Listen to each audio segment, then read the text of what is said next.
Here trying to get ready for stream, and this little shit over here keeps poking me.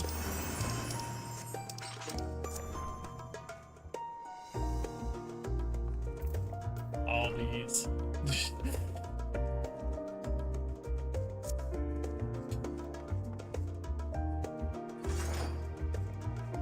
Anyway.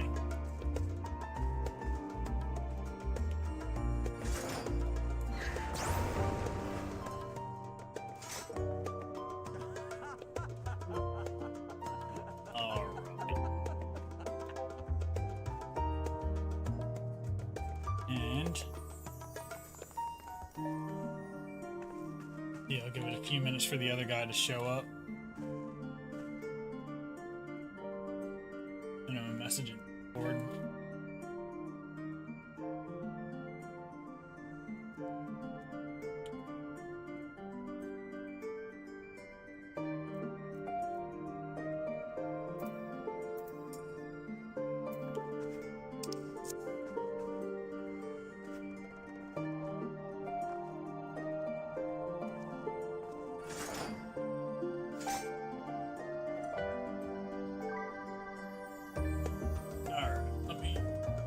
How many quests we're gonna do today.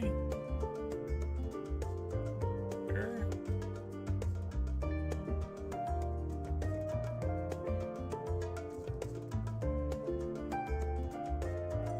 Endwalker scenario quests.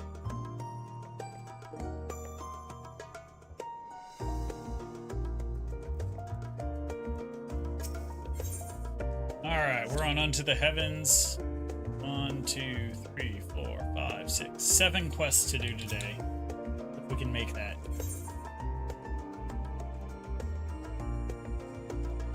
Let's go ahead and get this started. I suppose this is where we part ways, for now at least. Would that I had sage words of wisdom to share ere you depart. Mayhap the teachings of Galuf Baldessian will suffice. Surrender not to anger or hatred, he said. Look beyond them. There find true strength. What one sees beyond is open to interpretation. But I think, but for me it would be the things I cherish most in life, things I believe are worth fighting for. Something to consider as you venture onto the Sea of Stars. Quest accepted.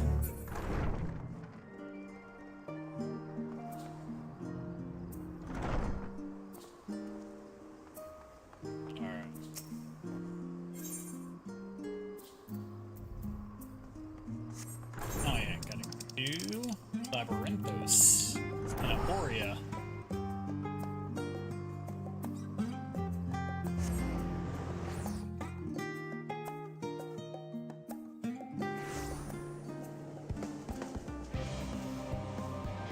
Oh, Soken's still going at the piano in here really good. Really epically.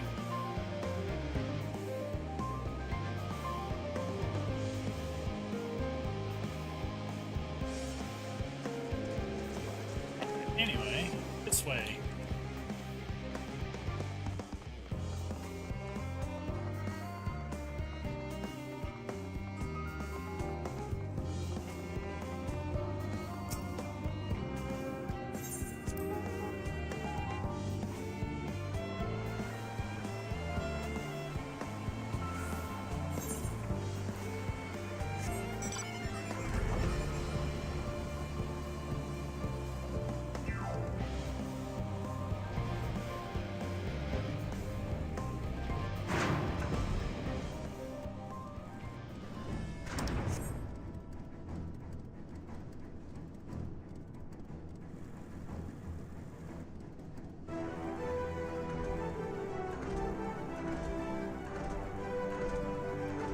Let's go.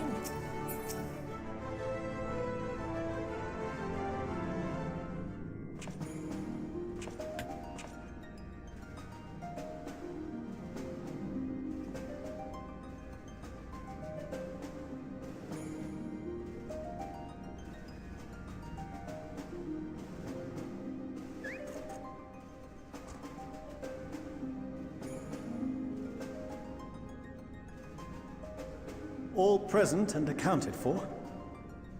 Good. As you will have heard, the Ark is ready. All that remains is to board and be on your way. I've seen my fair share of tight schedules, but this was bloody murder. But we did it. We finished the ship. It's safe, fit for purpose, and looks good to boot. Aye, it's a Garland through and through. I really don't know what we'd do without you. Thank you for everything. Don't mention it. Ever since that episode with Omega, I've been toying with the idea of star-faring vessels. And as they say, necessity is the mother of invention. We've learned a lot, let me tell you. In case you're wondering about payment, Like how the often ongoing Omega existence are of here. the world ought to do. But feel free to throw in a colorful recounting of your journey on your return.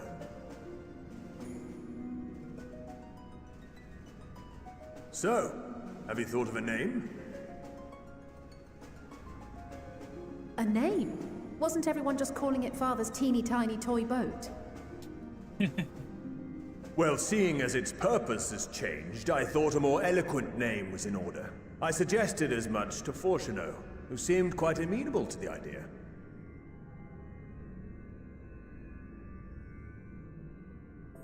As you know, this vessel is the culmination of heretofore unprecedented collaboration. And though said collaboration is owed to the Scions, there is another whose noble deeds made our work possible.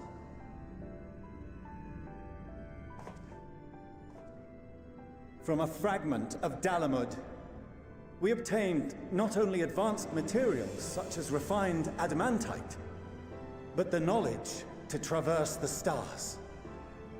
And this fragment would not have found its way to us had the Archon Louisoix not fought to protect this world, and in so doing, laid down his life. Now that the vessel stands complete, I cannot help but wonder if it was more than mere happenstance. If it was my father's intention to guide us here. In the hopes that his guidance will see you all safely home. I name the vessel after that self-same fragment of Dalamud he delivered unto us.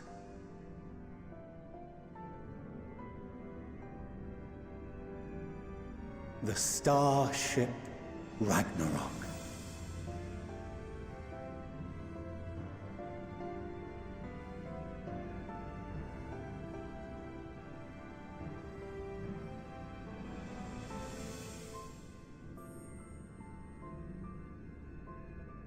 Sorry for the wait.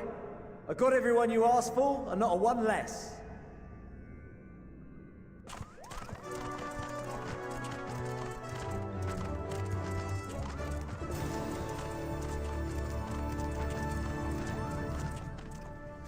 What are you all doing here? Oh, I invited them. The representatives of those tribes with religious inclinations. You've done a fine job of readying the Ragnarok, but for it to take flight, we'll of course need the power of the Mother Crystal. Given its immense size, however, transporting it would be an absolute logistical nightmare, not to mention we'd need to shatter it into tiny shards for feeding to the engines. But a brilliant idea came to me. We convert the crystal's energy into forms that can transport themselves!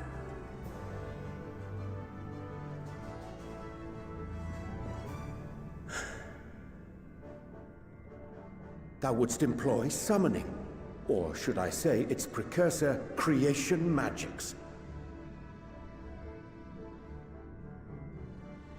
Care to explain for our benefit? As you may have witnessed at Bestway's Burrow, the Loporrits are capable of creation magics, which they use to shape the moon's environment. Yet simple though they make it seem, 'tis a highly advanced and exacting art. To perform it correctly requireth that the wielder holdeth the object in his mind's eye in clearest detail. Hence the ancients' meticulous management of concepts. Drawing upon this art, the Ascians conceived of summoning as we know it. A derivative that replaceth the complexity of concepts with the simplicity of zealotry to make manifest a creation.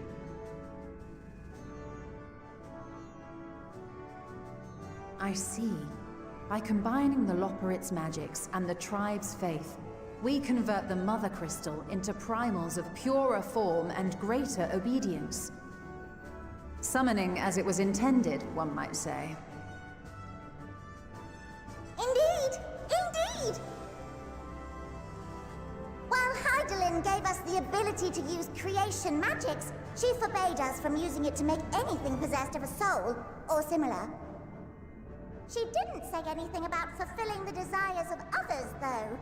So, borrowing our friend's faith, we'll create deities using the Mother Crystal's power and send them to the Ragnarok!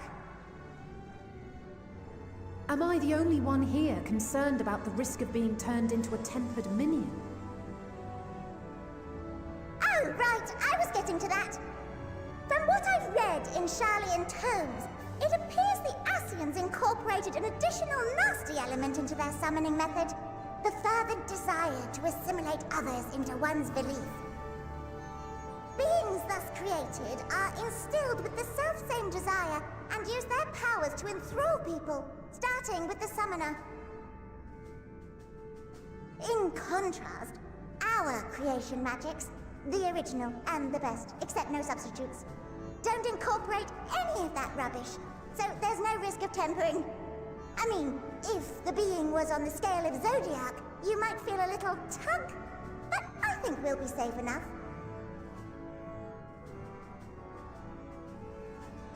Truth be told, I do not understand the intricacies of this plan. But none of us would ever turn our backs on you. When the avatars of our faith ran amok, you intervened without decrying we who birthed them. Where others vilified and suppressed us, you offered understanding and friendship.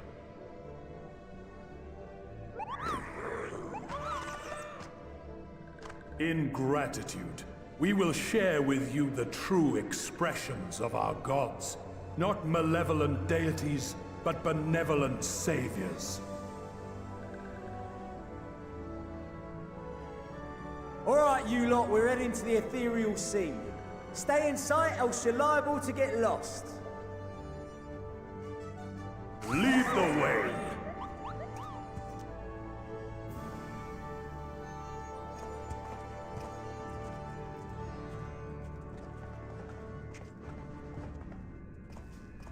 May we have a moment?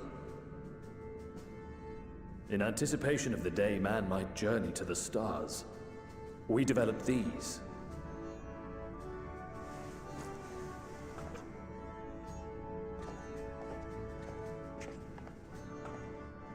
Portable teleportation devices. One for each of you, designed to work in tandem.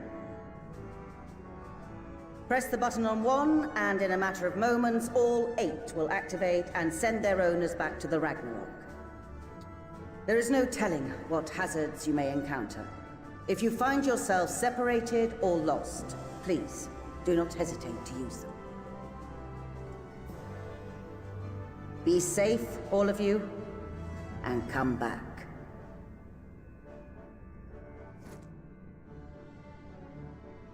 You as well. I pray you take care.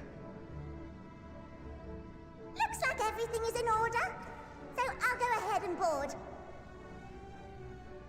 A few of my fellows will remain to assist with the summonings, but rest assured, the vessel won't want for competent crewing.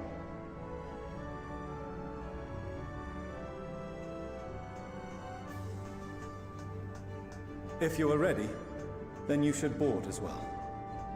Go, and Godspeed.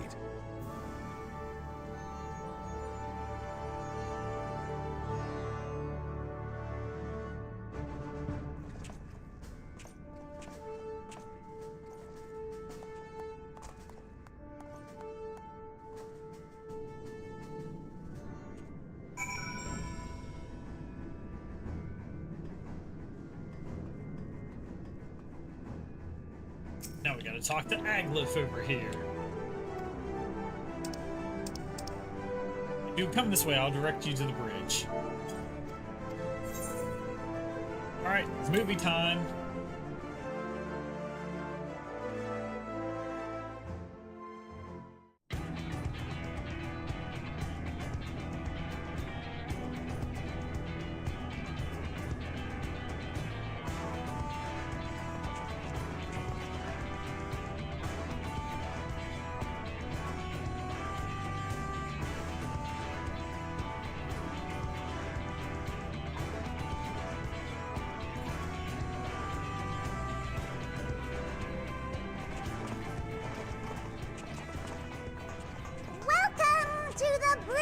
Everyone! I hope you have everything, because I can't be bothered turning back.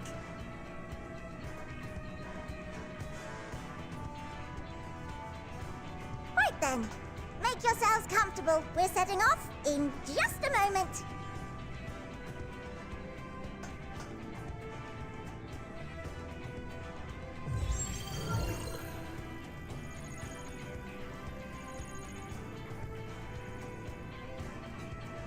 It's incredible.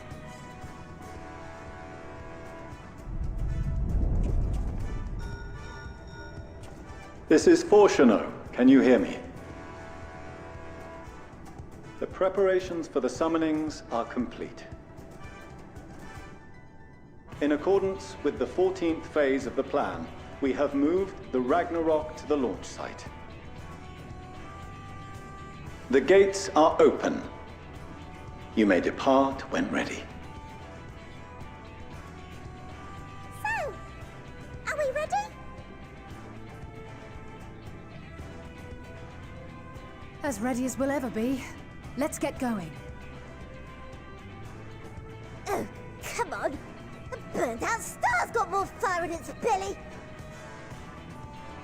Try it again, with feeling.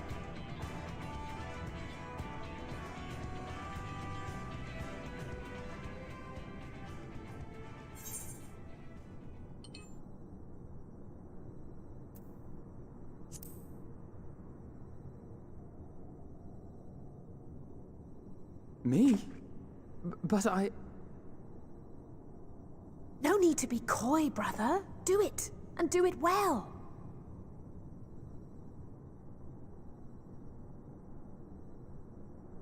If you all insist.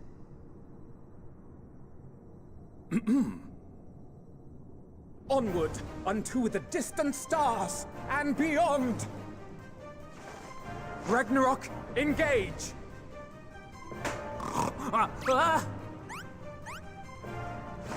Engage! Engage!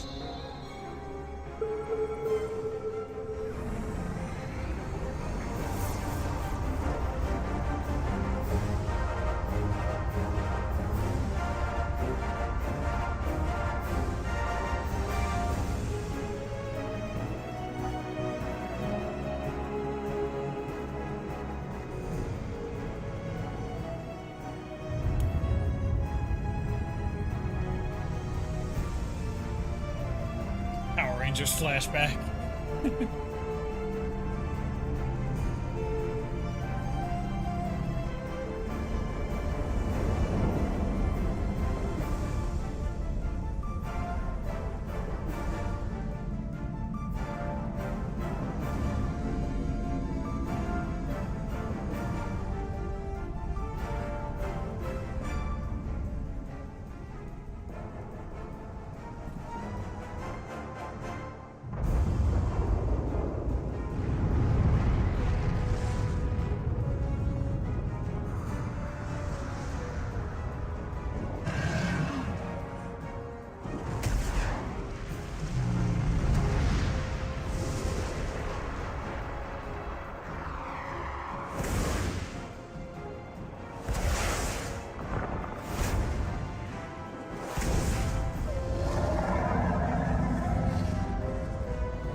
That I must carry landwalkers into the sky!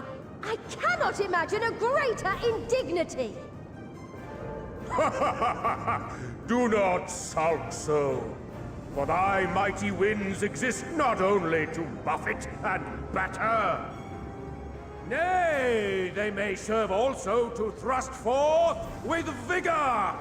Such is thy glory, and thus it is an occasion to rejoice. So come, let us revel!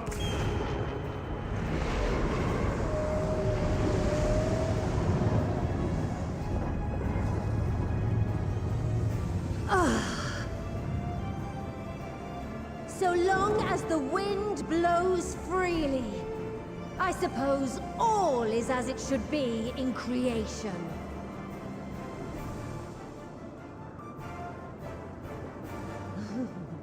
I will render unto them a storm, that they may pierce the firmament and fly free!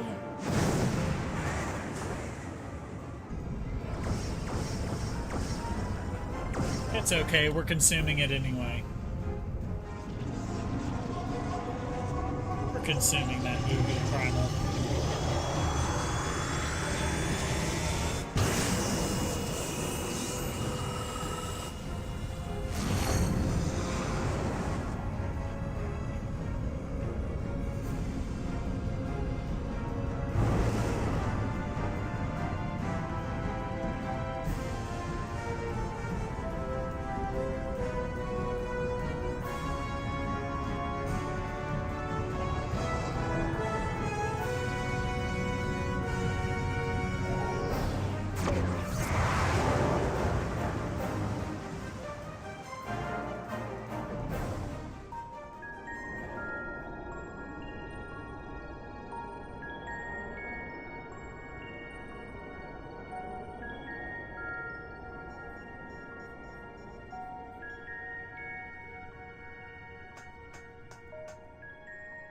Still in one piece?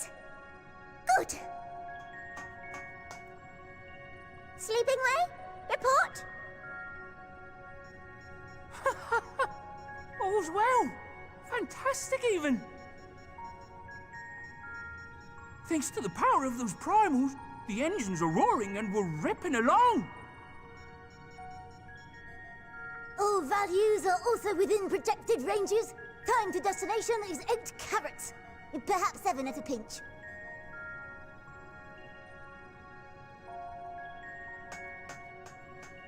All right, let's go over some points of caution. Our destination, as you know, is Ultima Thule. Lest you wonder, the place is not a star so much as a patch of emptiness. That's the extent of what our equipment could determine, anyway. From what we know of Meteion, she's likely used dynamis to obfuscate her location. So, in conclusion, we'll only know what's there when we get there. The crew and I will see to it the ship's ready to take off at a moment's notice. We'll support the search as best we can, but it'll be your paws on the ground, assuming there is any. But everything will be fine, I'm sure. Hydaelyn believes in you, so you ought to believe in yourselves. Just don't do anything I wouldn't, like waiting too long to use those portable teleporters of yours. Personally, at the slightest sign of trouble, I'd mash the button to bits, and you should as well.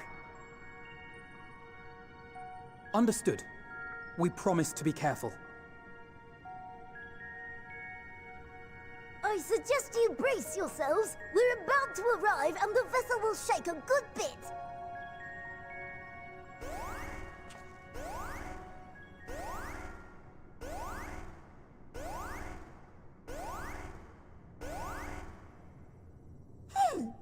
What is this?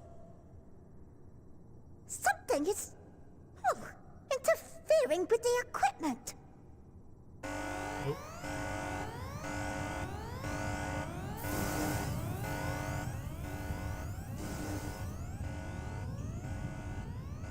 Greetings.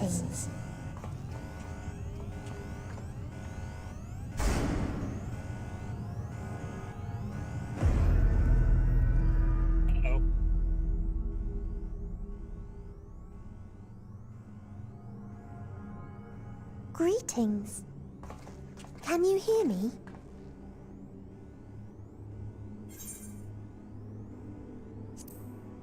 Meteion. So this is Meteion. Oh. Have you met one of my sisters? I don't remember meeting you myself. But I do know that you're from Atheris. Why have you come? All you had to do was wait. I would have delivered to you your ends.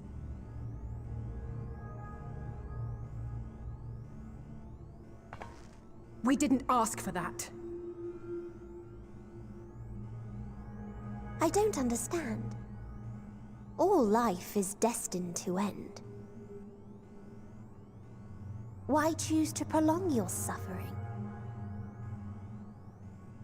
Effort, ambition, love, they amount to naught. Happiness, should you find it, is inevitably lost, stolen away by events beyond your control. There is no logic nor meaning in it. You think there is. Convince yourselves. But it's all a cruel accident.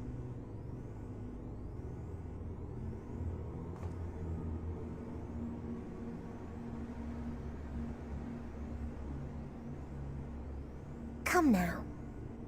I speak the truth.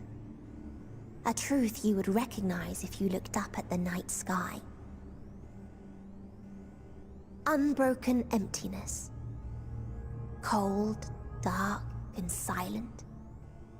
Your world, like every other, is but a blemish upon its perfect fabric.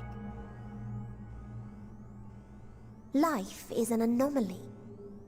It is unnatural and cannot continue. The sooner you accept this, the easier it will be. Just to be clear, we're not here to argue with you. We know that life is fleeting, and that in the short time we have it, we're not assured happiness.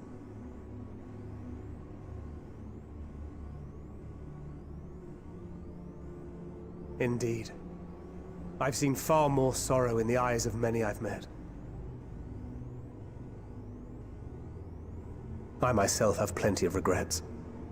And one day they'll die with me. Gone to dust with my good deeds and unfulfilled dreams. But we accept this. That our existence may seem pointless. That sorrow, rage, and despair will always dog our heels. And we press on regardless. That is why Hydaelyn guided us here. In her boundless love for mankind, she has prepared us for this trial, and in her name, we have come for you.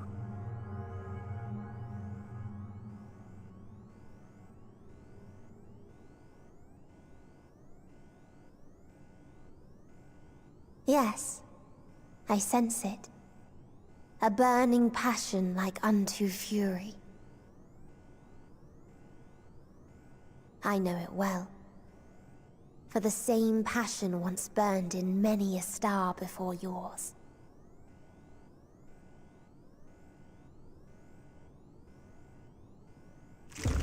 Suffocated and extinguished now.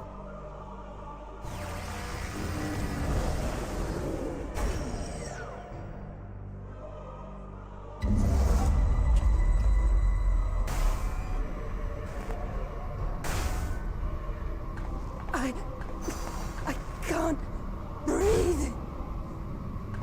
You approach the bounds of my ultimatum, where emotions dictate reality, where resignation and acceptance unite to embrace the end, where those who yet valiantly cling to life cannot thrive.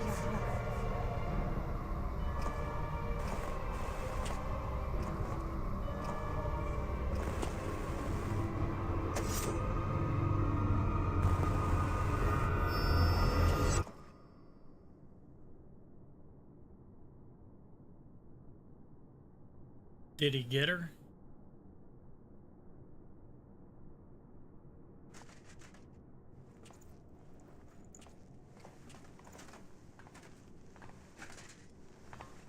By the Fury.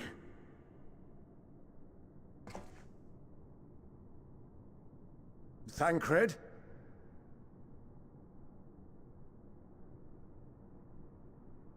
Meteion has gone as well. Mayhap he awakened first and gave chase. Everyone?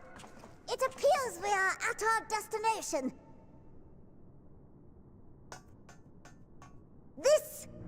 This is Ultima Thule. Not that we knew what to expect, but I wasn't expecting this. From atmospheric composition to ambient temperatures, all readings are within permissible range. This place is capable of supporting life.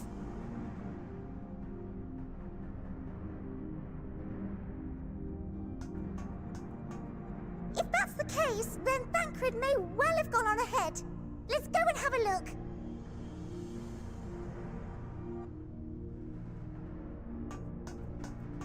Just in time for those I want damn the rest of rabbits. you to perform a full inspection of the ship, as well as a biological scan. It's okay, we summoned the Moogle god again, but we stuffed it in the engine and used it for fuel, so...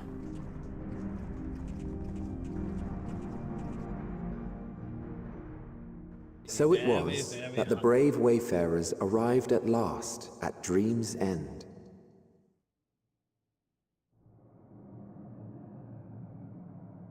In following their path walked and history written, I am made keenly aware of one truth. Though the curtains may fall again and again, so long as others take the stage, ever shall there be more tales to tell. So, let them bring it to a close, I say. Let the curtains fall upon this, the final chapter in the tale of the star.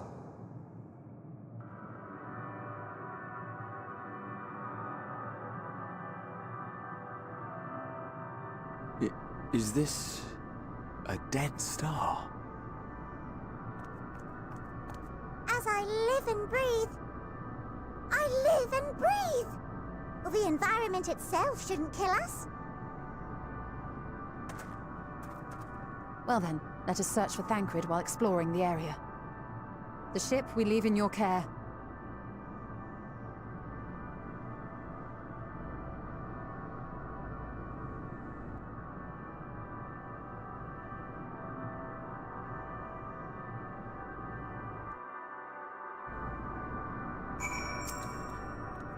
Says, I can't guarantee it will be of help in these strange surrounds, but I've readied a provisions node in case of emergency. Of course, if you encounter any real danger here, I expect you to return to the Ragnarok at once.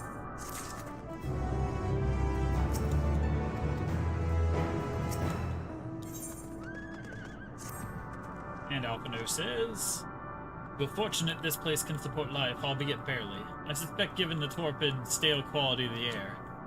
But never mind that. We must find Thancred and let's begin our search from the prow of the ship. It seems a good direction as any.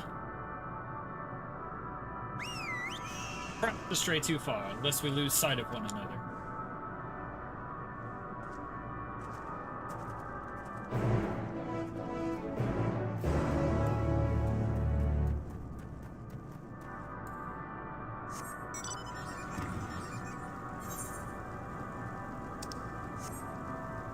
Alright, we're in the last zone.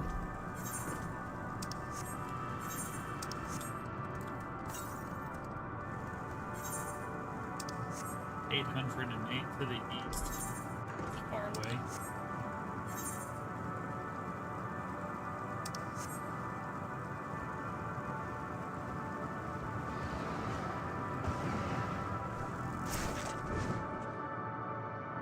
Ruins, but of what, I wonder?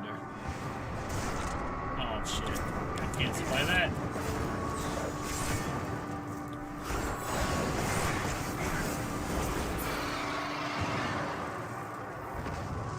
There, you done fighting the dragon.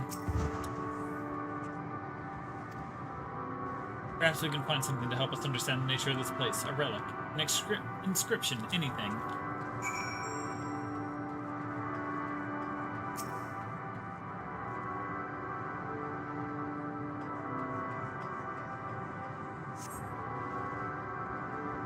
Pillar has been partially melted, like something from time in the distant past. The damage does not appear to have been inflicted deliberately. Rather, it calls to mind the indiscriminate destruction often wrought in the heat of battle.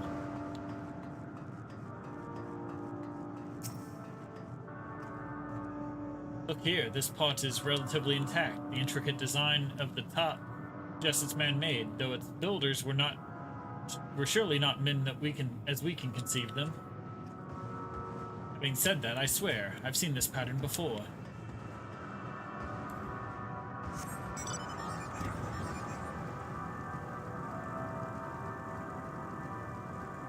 Shit. Where's the...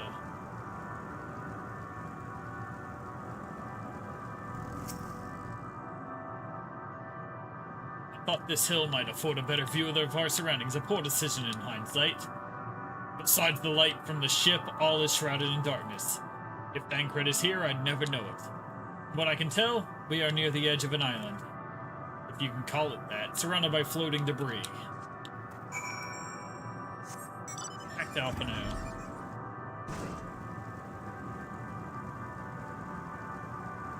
Putting that. Uh-oh, shit. Not right now, you.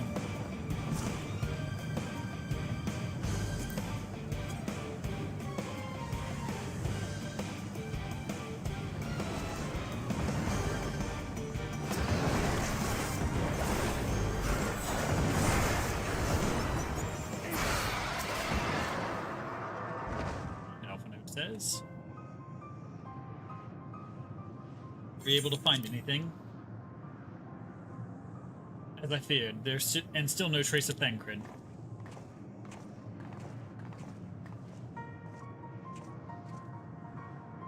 There's nothing but emptiness as far as the eye can see, which unfortunately isn't very far.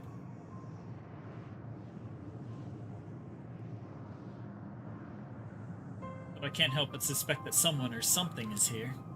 There are times when I sense it drawing close, then a chill washes over me, leaving me exhausted. Leaving me with feelings of death and anguish.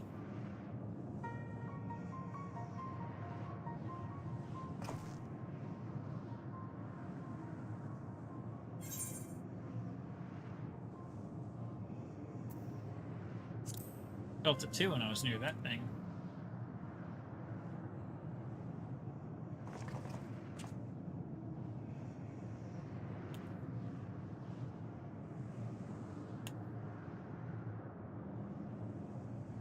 What are you talking about? There's nothing there.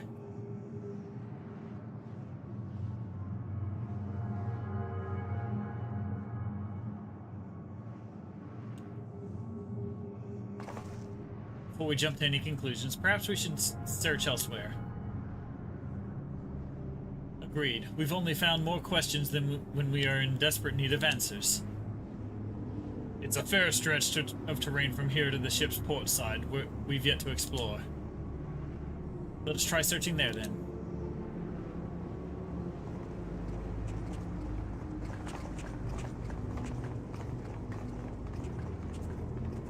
Magnanimous, a word before we join the others.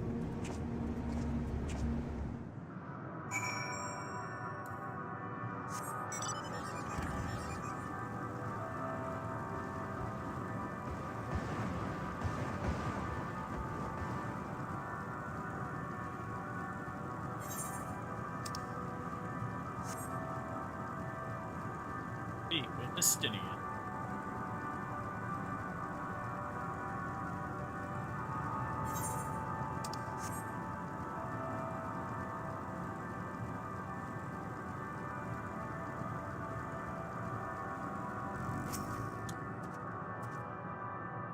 You see them too, don't you? The dragons. As I thought, their presence is tenuous at best, but there's no mistaking it. No doubt your bond with Midgard's armor and mine with Nidhogg is what allows us to perceive them. Could these apparitions be related to the dragons that now live in Aetheris? Better to leave such conjecture to the others. In any case, we must be careful. We may soon find dragons they can see as well. Death and anguish. What happened to them, I wonder?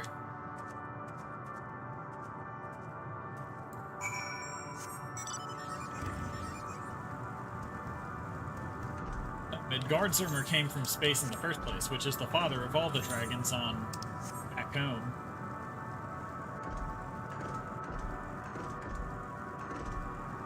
On our planet.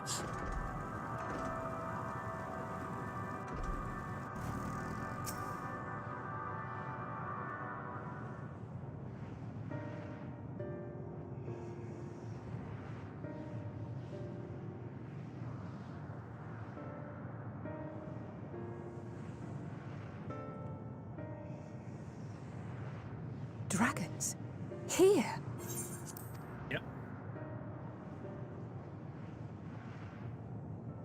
What you see is a memory of a world that once was. A world suffering a slow death, whose denizens cried out for the release of oblivion. What? Their world is dead? It is. Not a single life remains upon that husk floating in the vast emptiness. These creatures are shadow and shade, perpetuated only to suffuse dynamis with their unending lamentations.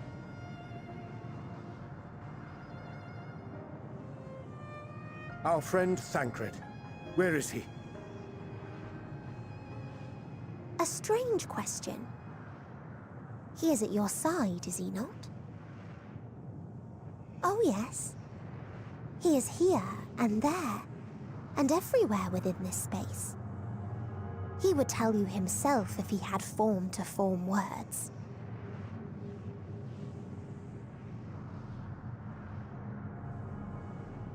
Huh. Such loathing and uncertainty. You don't know why you still exist.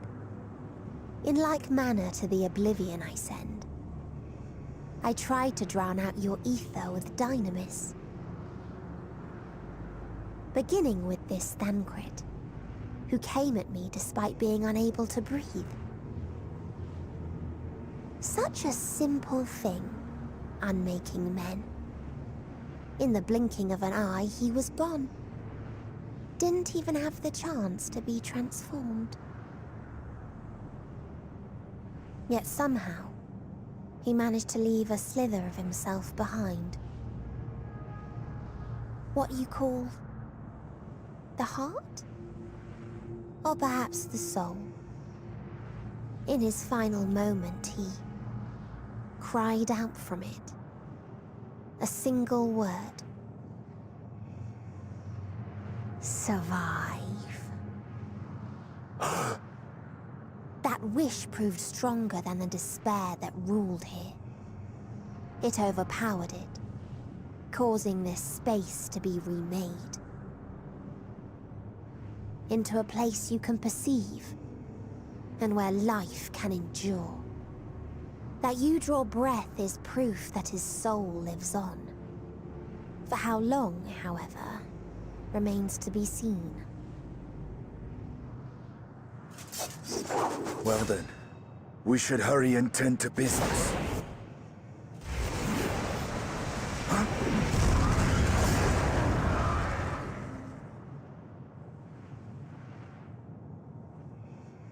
It's futile. You will never reach the true me. I told you, emotions dictate reality in this space. Such changes as you might work will not alter in its nature. You may see, but you cannot touch. Walk, but not advance.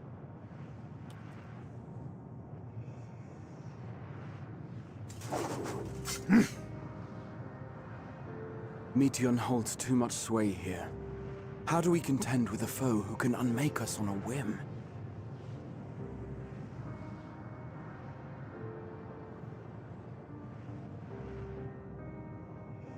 I do not know. But Thancred gave his life that we might come this far. We must press on. Agreed. We cannot turn tail here. Not without something to show for our comrade's sacrifice.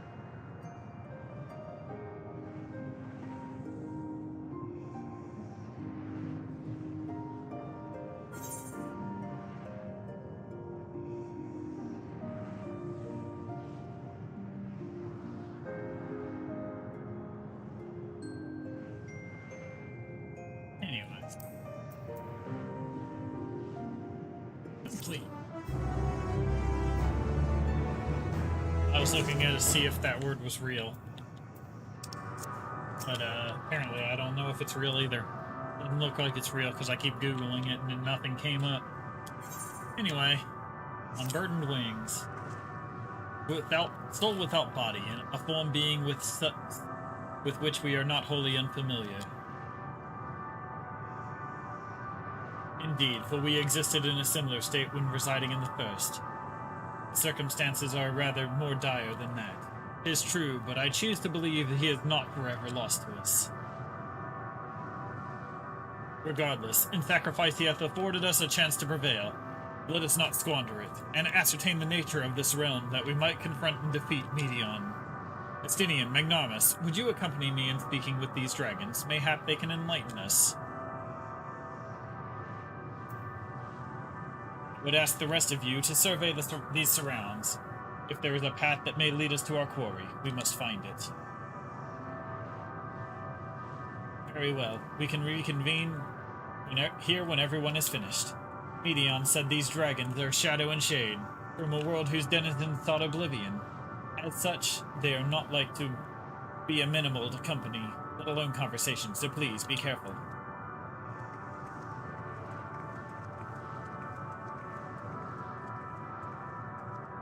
Let us split up and gather what knowledge we may.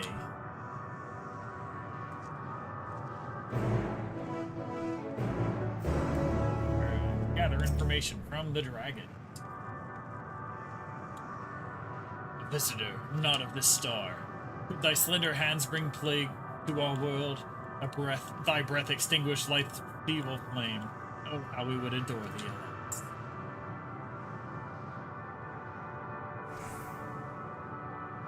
With time our flesh shall wither, our souls fade, and so we wait for this inexorable march into oblivion. If thou art not come to hasten our demise, I bid thee leave us. We crave not companionship, only silence. Alright, well, he just basically said, fuck off and let me die. What's this one say? Beyond that distant veil, paradise lost, so glorious, so beautiful. We are a proud and noble race, strength embodied. We knew only love before they came. Metal monstrosities of black and silver, no bonds of blood did they share, nor conviction did they have to guide them. A crushing defeat, never had we known such shame, stilled now are the winds. Though none could fill these wings burdened by the ignominy. We fly no more, only sink into oblivion.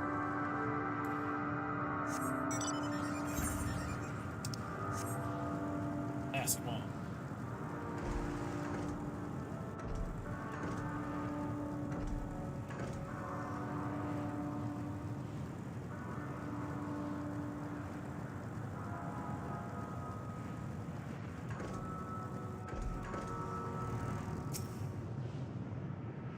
Wouldst thou wouldst bid me speak? Folly. I observe the lesson of stone. I shall not fly nor speak nor roar, only watch and wait, and end. But one sight yet stirreth my blood, tempteth me to raise my voice in lamentation. Amnal, the cradle of unsung dragons. No words, no songs are possessed of the weight to describe such tragedy. Go, if that be but thy will, I shall remain.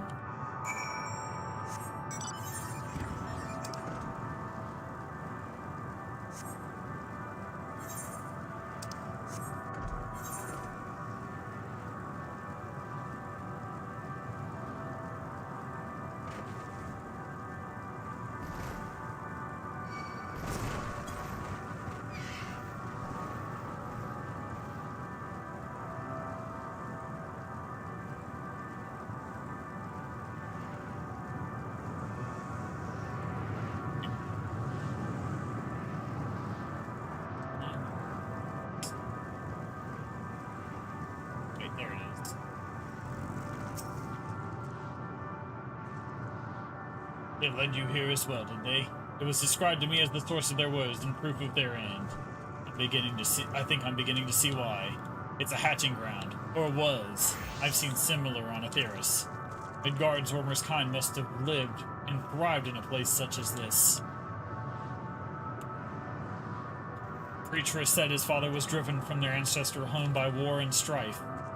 Then this is the fate of those who remained. Let's have a look around. Maybe these eggs have more to tell of what happened here.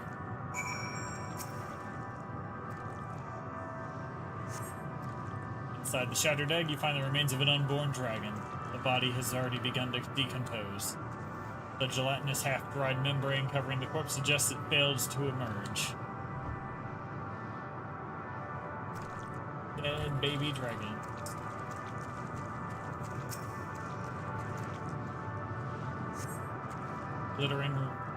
Glitteringly lifting a large egg from the viscous mire, you peer inside to see a formless mass soaking in a pool of embryonic fluid.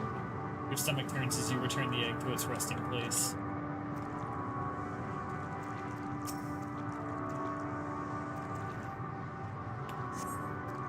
Murky liquid has pooled inside the eggshell. The noxious fitter indicative of contamination.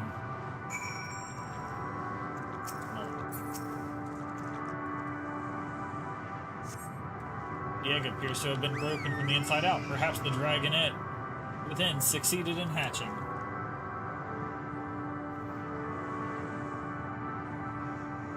What's this? I thought all the eggs had been ruined. If the dragonette were indeed hatched, there is no sign of it here, or its sire, for that matter. We should look for them. You start with the cliff tops and I'll search the plains.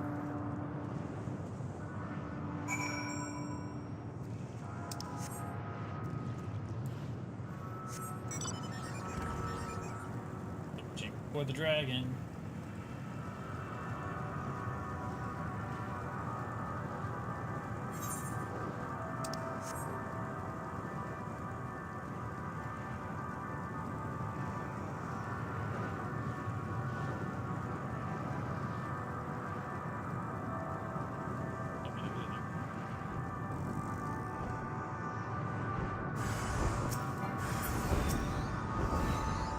It's mutated.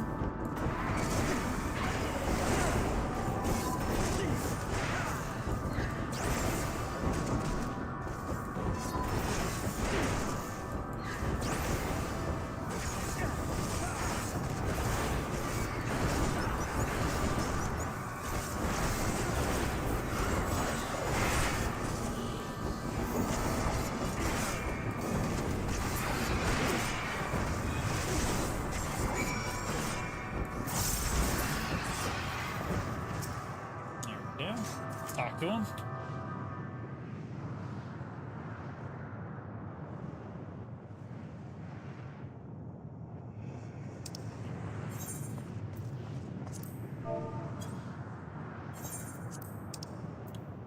A boisterous howling hath been quieted by thy hand, I presume. Everything all right? I thought I heard a dragon or something resembling one. I see what's happening here. Was that your child? Perhaps. Some eggs within Umnal are indeed mine. If life within one did quicken, the beast thou hast slain may be of my blood. Yet I do not recognize it, twisted and malformed as it is. Not a dragon in truth, but a reminder of our failure, a testament to our shame.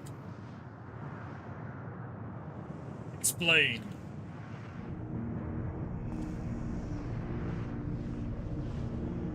They descended from the heavens, cold, heartless machines, and with them rode war and death.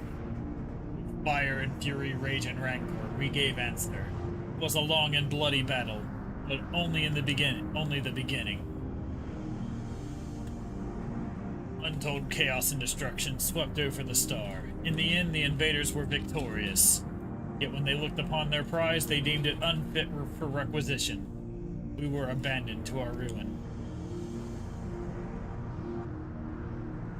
The survivors sought to put away their shame, to rebuild a futile effort. In purest soil, replete with ether, did we once cultivate our nesting grounds, but our lands were barren, and any eggs nurtured in such desolation were fated to rot. What few survived to hatch emerge as abominations. We shall have no new progeny.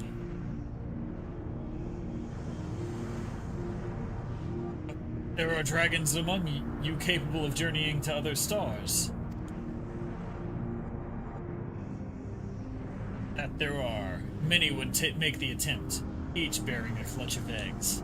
The richest stars were home to the harshest rulers, and the rival of dragons incited contests for supremacy. When the fires faded, the wars lost and won, they too were reduced to ash and waste. It is the cause of those who seek life to be drawn into conflict, to conquer or be conquered. A vicious cycle we now choose to break. We tire of conflict, of everything. We wait now in sweet, merciful silence, free from strife and suffering, still as stone. Wait, you claim your kind is doomed, but there's another star.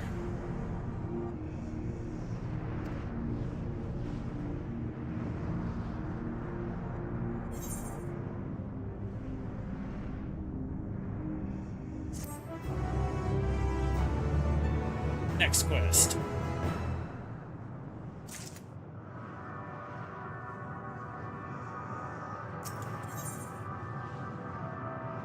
Nest of wood. They want only to brood in silence.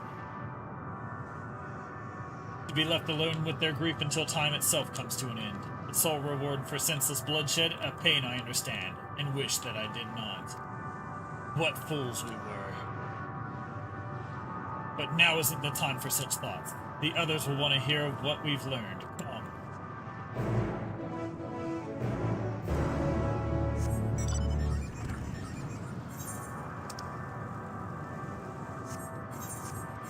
Oh, I forgot to attune to that thing.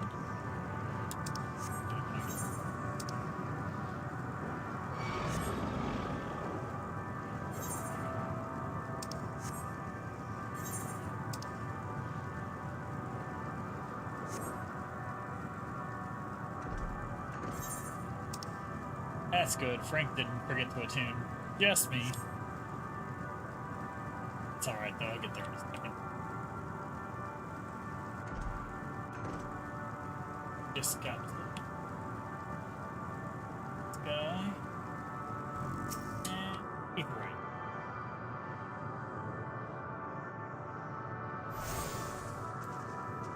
Go.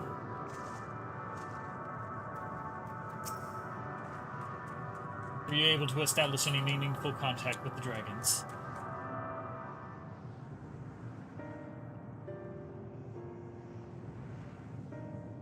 I see. They wish to escape that, what they perceive to be a cycle of conflict. Thank you, Magnarmus, Estinian. As for our part, I believe we are more acutely aware of our confines than before. We started by traversing the perimeter of the island to see if there might be a path leading off it. Sadly, there was nothing to be found. There's no small amount of debris floating about. Would there be enough to serve as a bridge to lead us elsewhere? I considered that, so I tried throwing a stone onto a potential platform to judge its integrity. But it never reached its mark. As it crossed an invisible threshold just beyond the boundaries of this island, it vanished only to reappear above me and fall at my feet. I would not be too quick to presume that what we see outside the space is as it appears. Which is why I returned to the Ragnarok and asked the Loppers to search for a potential path. However, the ship's instruments failed to provide conclusive data to the surrounding area. Until we know more, I think it too risky to attempt flying to another island. What Medion told us before was that emotions detect reality here might be the key, but I'm not entirely sure what emotion might manifest a bridge to lead us to safety. What you're saying is, we've no way forward. At present, aye. If it is indeed a motion that governs this island, perhaps it is not Medions, but the dragons that hold us here. They tire of conflict and have chosen a path of oblivion to escape it. Or rather, they've chosen no path at all, meaning there is no way for the dragons or anyone here on this island to advance. A sound theory, disheartening though it may be. If that is the case, what recourse do we have? They are not like to be persuaded to help us. Their reasoning is built on a history of turmoil and strife. Without irrefutable proof, the future is not as bleak as they believed it to be. Mayhap persuasion is not the answer.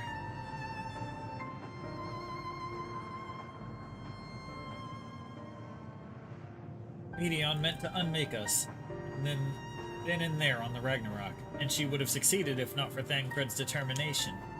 He conceded it was strong enough to overpower the despair that otherwise rules Ultima Thule and reshape it to a degree. Perhaps it can be done again, in like manner, by overpowering the prevailing emotions. 'Twas Ultima Thule's architect, Medion herself, against whom Thancred did pit himself in a clash of wills. Though I marked no leader among them, as such I did chance to encounter a dragon possessed of despair far more potent than most. Potent enough, mayhap, to dictate the course for the others, and thus their domain to follow.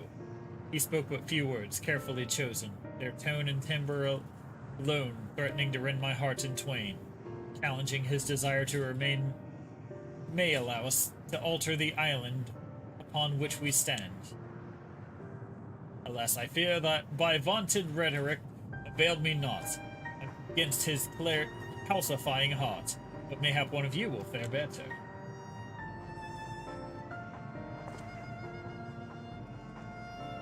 And I shall guide thee. Al End, they call him. In Dragon Tongue. Thou wilt find him nearby, eyes fixed upon the water. Well, what have we to lose? Let's get going.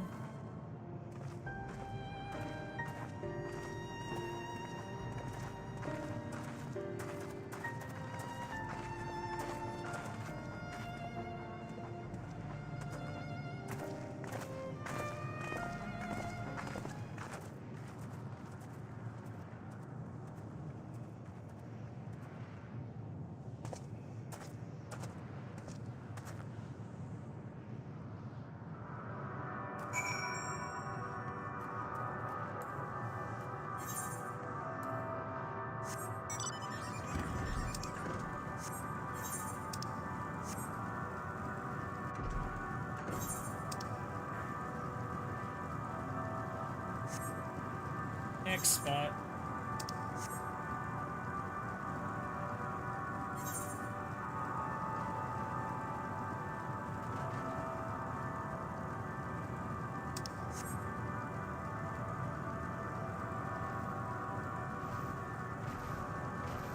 There's our quarry right there.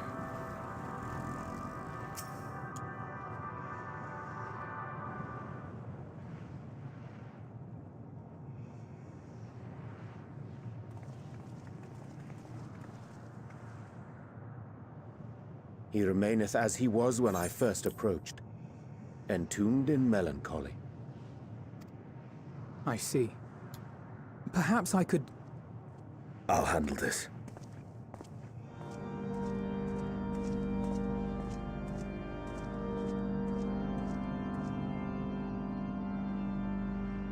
So, waiting to die like all the others, are you?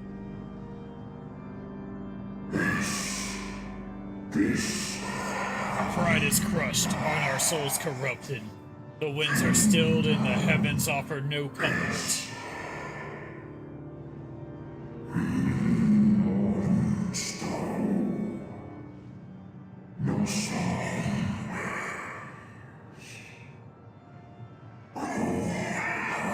There is nothing left for your kind. Our long lives are cursed. A curse. As we wait the end, still as stone we shall become.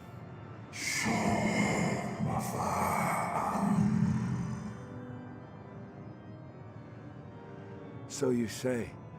Yet your kind has found a new beginning on our star. One of you braved the Expanse, bearing with him a clutch of eggs. They and their children now rule our skies, their song heard by all. Our kin? On another star?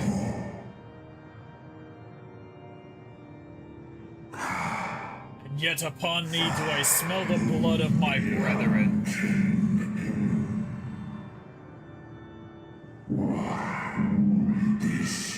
They drawn into discord and war on their new home. They were. They suffered much, and repaid their suffering in kind.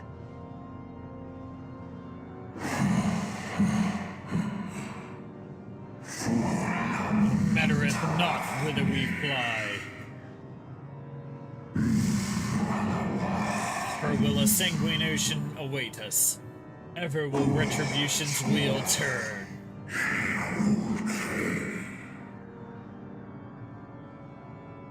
And so on the last of my pride as a dragon, I break free of this wheel. I renounce conflict, exile myself from the other, never again to be touched by the flames of hatred.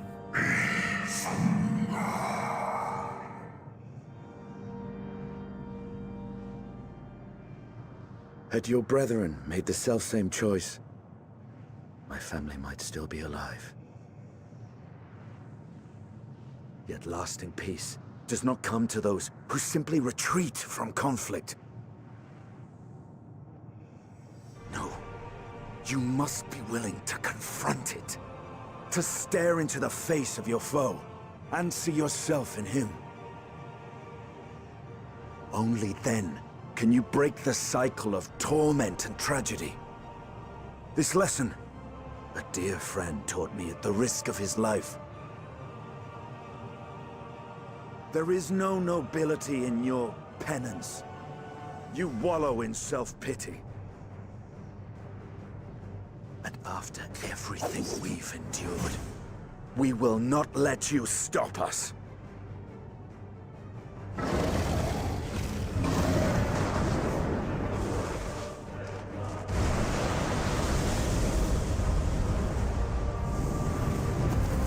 Estinian!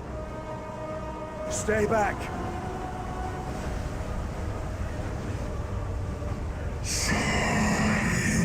We tire of war. We tire of turmoil. Dignity tarnished, crimson stained.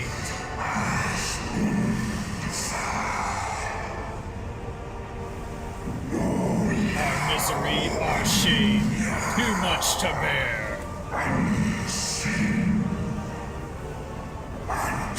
Release us from war, from life.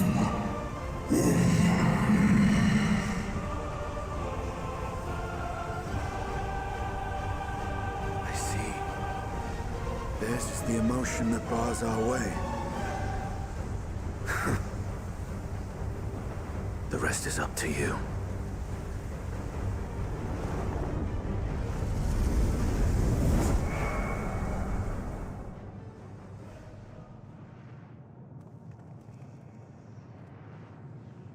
No! Not Estinian too!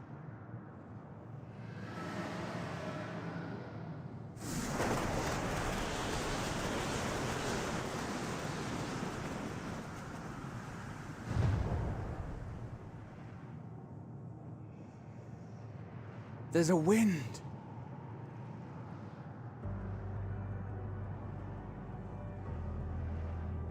He's opened the way for us. Sacrificed himself to remake this place, like Thancred did.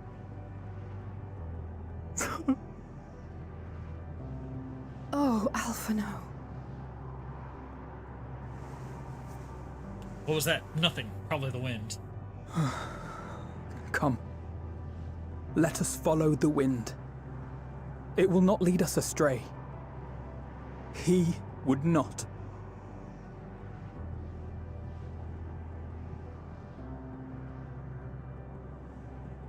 Great, now our party's lacking the edgy one.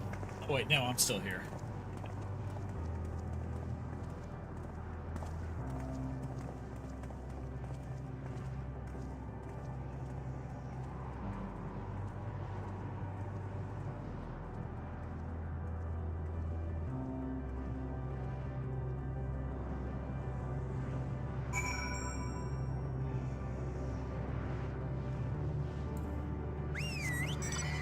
Off we go.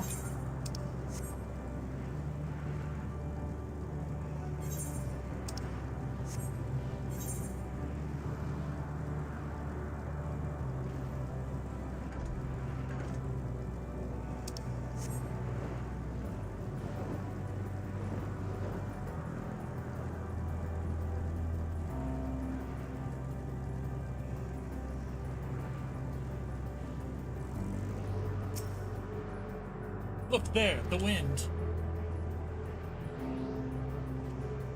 This is Estinian's doing, I'm sure of it. We should ride its flow and see where it leads. Alright, here I go.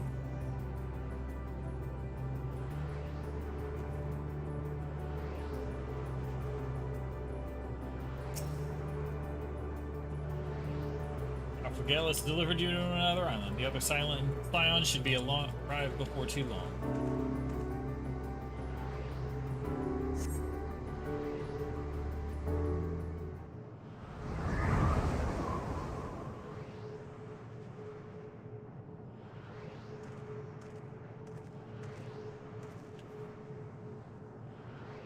He did it.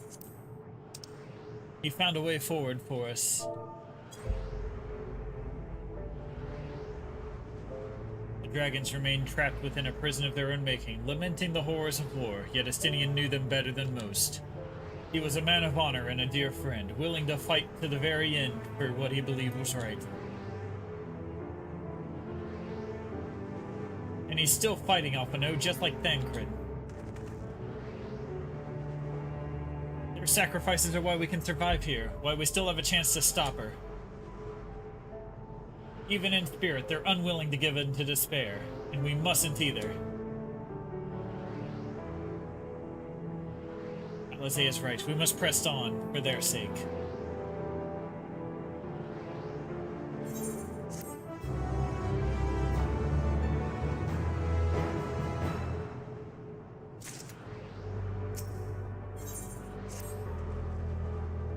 As Istola and Alizé said, we must continue.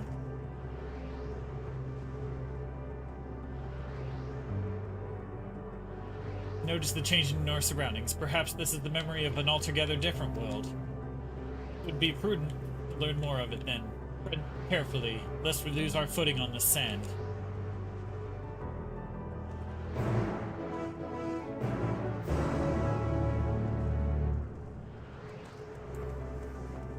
Let's go.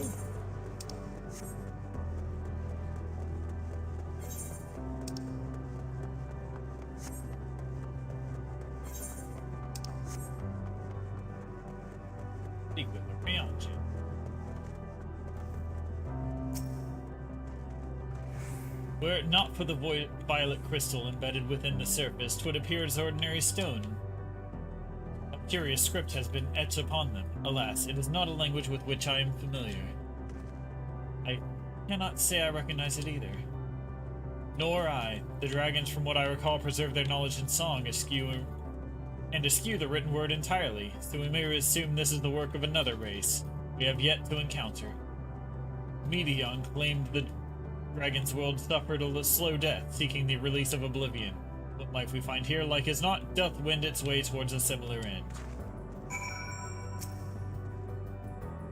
What do you suppose that is over there?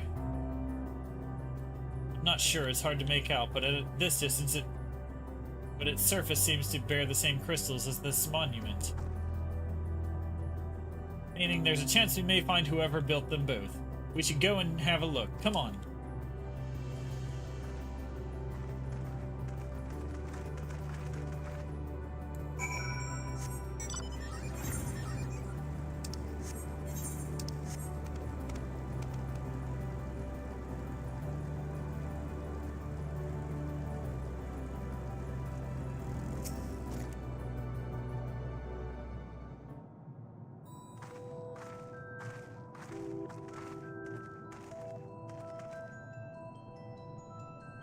Hail, travelers. This is a most unexpected occurrence.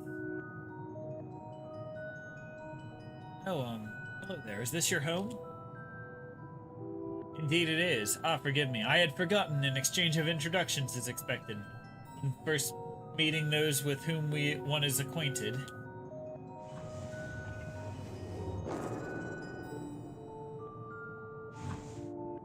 Dude, his fucking head just popped off. When the vibration of vocal folds was still required to convey our thoughts, an intention, Ea, I believe, was the pronunciation used when referring to our people. Though it is not entirely applicable given our present state, you are welcome to use this appellation. As for the nomenclature to address my individual person, I believe I would be pronounced Kafkuj.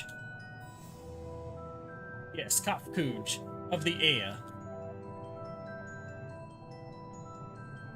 We have encountered beings that communicate intermittently through thought, but never one that is wholly without voice. I presume we are having this conversation via the medium of ether, or dynamis, as this place would. It's suffused with vast quantities of it. Fascinating in either case. Luigi's mansion? Maybe. I gather your response to my presence is positive then. That is well, for there is something I would wish to ask of you. Like yourselves, we Ea are aether-based life forms. Therefore, it may be surmised that your bodies are of comparable comparable biological composition to those we once possessed. I have a number of queries regarding your subjective perception of the five senses: sight, sound, taste, touch, and smell. In total, I prepared 198,712,180,827. That's rather a lot, isn't it? My apologies. I have omitted a great many details necessary to understand the nature of my request. Though we dispensed with our corporeal vessels long ago, we have rediscovered the need for the flesh. We have endeavored to recreate our own erstwhile forms. However, all pertinent records have been lost due to the passage of time. Take, for example, the nervous system. It is well within our power to recreate, but we have no frame of reference for sensations once experienced by our people, which may compromise our ability to interact with our physical environment. And the reason you need to regain corporeal forms? Why, to bring an end to our existence, of course. They wish to self-terminate as well. Though need is perhaps too strong a word. It would be a simple matter to unmake ourselves through the use of etheric exsanguinators, but such a drain seems inadequate. Our traditionalists among us believe proper death requires an inescapable sense of impermanence in one's final moments, an experience found only with bodies of flesh.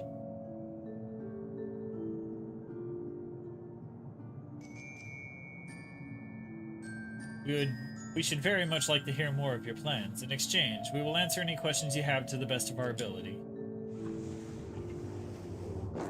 Such an exchange of information would indeed prove useful. Very well. To ensure a efficacious exchange, I hereby invite you to our home. Yes, the abode of the Ea, where we traditionalists prepare for our demise. I presume your consent to answer questions is indicative of a tacit approval of our plans, in which case your cooperation is greatly appreciated.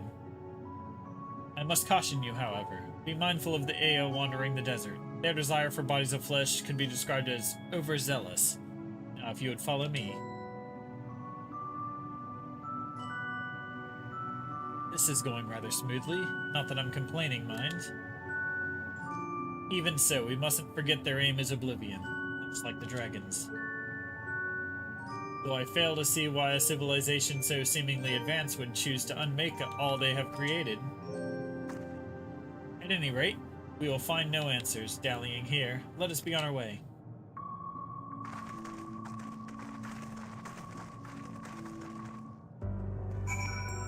Alright, off to speak with Kapooch. Our new best suicidal friend.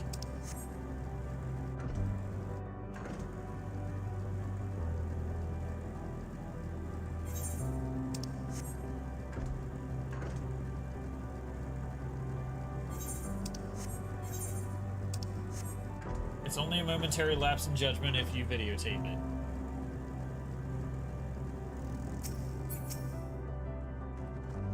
Welcome to our abode.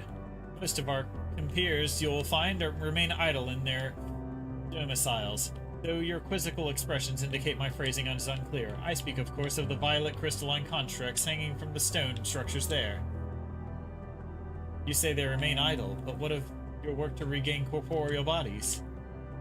An astute question, and understandable, given your finite nature. We have no desire to pursue our research, for it is no longer necessary. If in our idleness we are struck by a sudden inspiration, we rise to pursue said inspiration to its conclusion. That is why I was present for your arrival, and why I continue to engage with you still. But while the others are not currently in a motile state, rest assured they would not object were you to disturb their respite. You need only cast your thoughts towards one of their crystalline domiciles to communicate.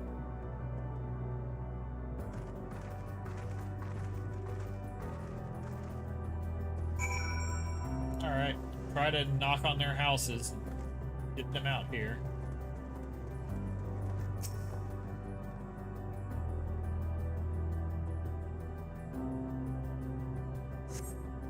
Guess your thoughts were the crystalline domicile, but there's no response. Didn't want to answer their door. Alright, next one.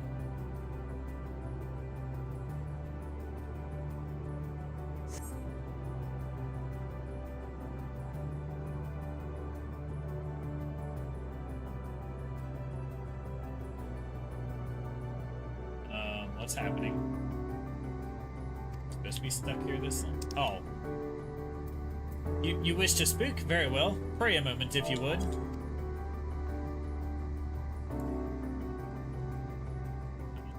One actually talked. Text box just looked weird, so I didn't even notice it. Next one.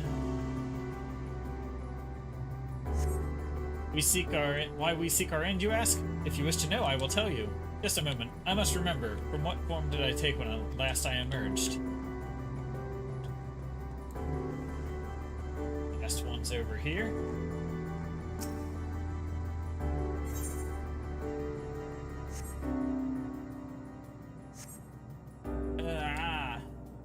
Strange moan comes and goes, but soon fades into silence. Alright, he didn't want to wake up. Go attune to the ether right over here now. I'll be over to Kafkuj to turn in this quest.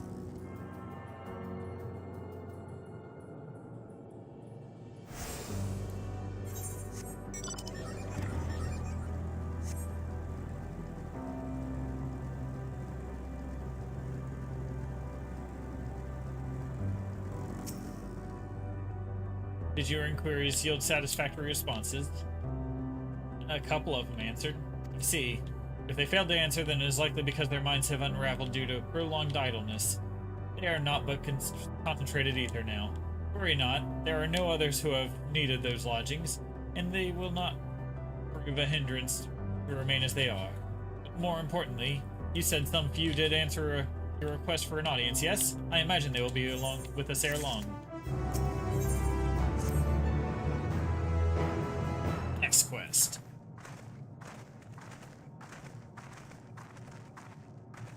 The last quest we're going to do is called Where Knowledge Leads. I had no luck, but everyone else fared well enough. Quite a few Aya have awakened. Ah, there they are.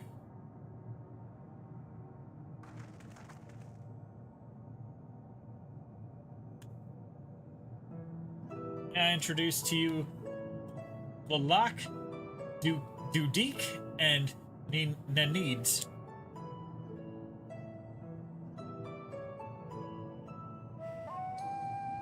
It's been too long, Kafkuj. I dare say Saturn IV has since completed an orbit. Indeed. Until the travelers brought it to my attention, I hadn't noticed how unraveled some had become. Travelers? Ah, of course. You, the ones who wish to know why we seek to regain corporeal forms. The truth of the matter is as plain as to see as the neighboring systems, but my single account would fail to satisfy the requirement for scientific objectivity. Thus I bid them awaken you. Am I the only one who struggles to tell who is speaking? Nay, thou art not. In the absence of corporeal forms, in the divergence they afford, mayhap such similarity in voice is unavoidable. By the way, Kafkuj, had you already observed the requisite custom for the travelers? That which one is expected to do when receiving guests, a matter of proper form.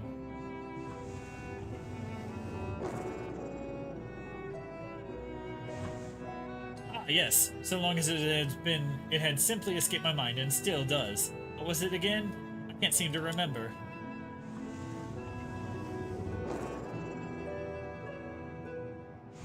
Neither do I, pity. I was hoping you would.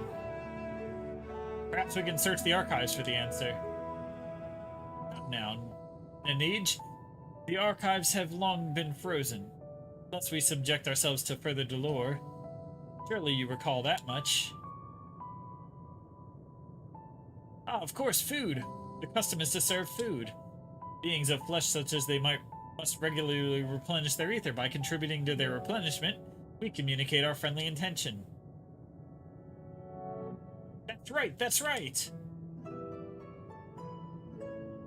We duly invite you to join us in communal repast. after which we may engage in leisurely conversation. If we have a chance to learn something, I see no reason to decline. Excellent. If you would care to follow, we shall feast you on the purest ether.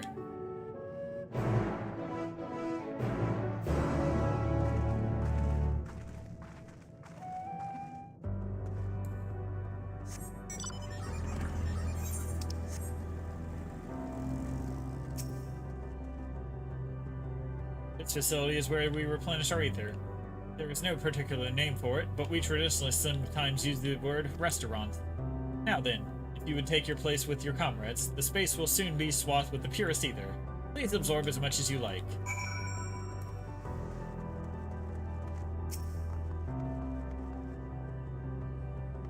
Waiting. Brace yourself for a rush of sweet, sweet ether, but nothing seems to happen. Perhaps you must wait a little longer.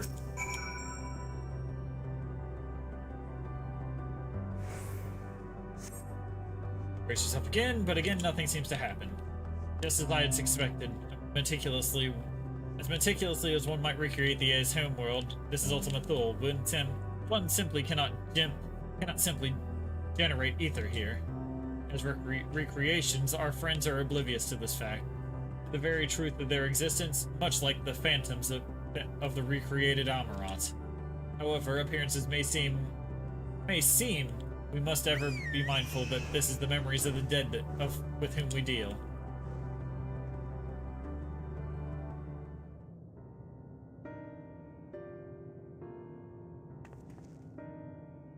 So, did you have your fill of ether? Alas, we couldn't absorb it. A deficiency in our forms, it would seem. Oh, how very unfortunate. May I ask you how normally you replenish your ether? By eating food.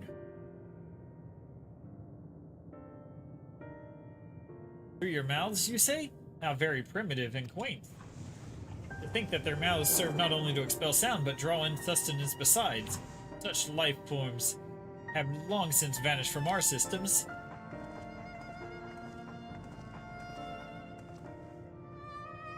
Though we regrettably could not partake in your magnificent feast, rest assured we feel your welcome most keenly. In the course of acquainting ourselves with your sophisticated ways, however, we would not fail to but wonder. Wherefore do you wish to obtain vessels of flesh, and thence to vanish? Will you not favor us with an explanation?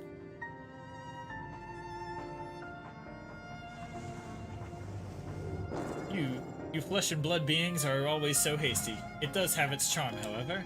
Very well, we shall indulge you. In the beginning, when the Ea yet possessed corporeal bodies, our ancestors dedicated themselves to the pursuit of knowledge and the technological advancement. By transcending all limitations, we believed we would eliminate sorrow and abide in true happiness. From the tangible such as land to the intangible such as labor, there exist myriad hindrances to progress, but the most confining of all was the flesh itself. Our natural lifespan was distressingly middling, you see, too short to enjoy unhurried lives, yet too long to be considered disposable.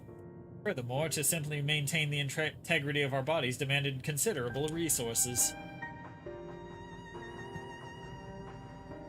But we managed to solve this problem.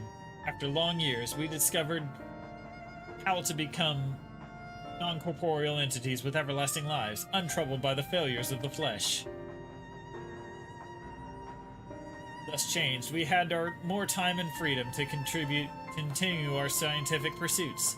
We went on to make even greater strides in our quest to transcend all limitations, until we finally decided to challenge the last of them, the limit of knowledge. That is to say, deciphering the laws of creation. We sought to discover how the universe came into being, with explanation into all extant phenomena, and thence predict the future. If we could achieve this, we believe we would be free from uncertainty and anxiety.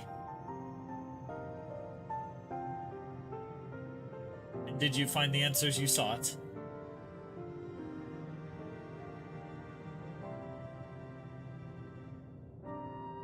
Yes, we did. Our efforts revealed to us a fundamental truth. Knowledge of said truth is essential for the continuation of our conversation. If you would learn more, we will share it with you. No, we must, primitive as they are. It would be unspeakably cruel to deprive them of their ignorance. They are possessed of corporeal forms, their lives readily ended. And those who have gone before, is it not our duty to warn them? What thinkest thou?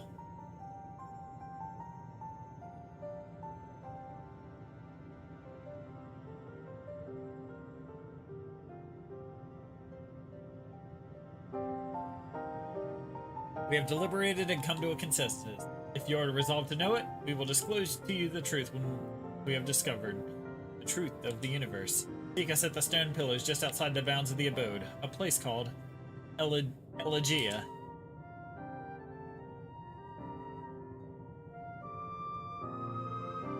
Elegia.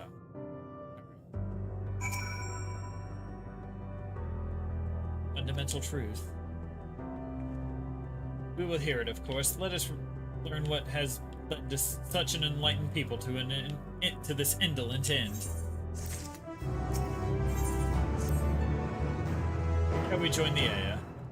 There is one trifling matter I would fain investigate.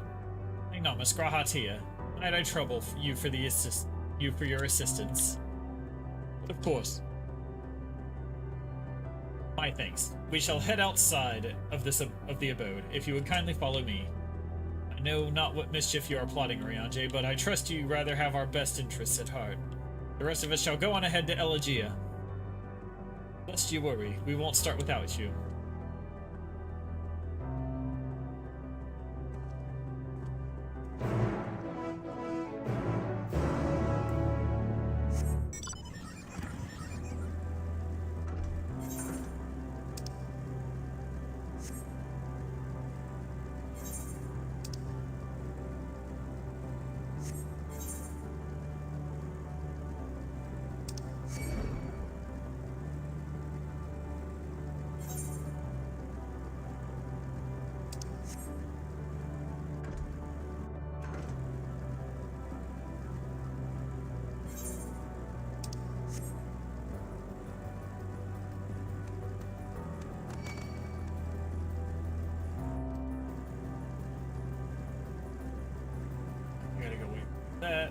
That thing.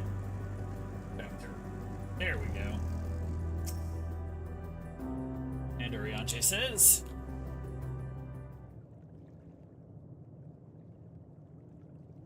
aye, this place shall serve.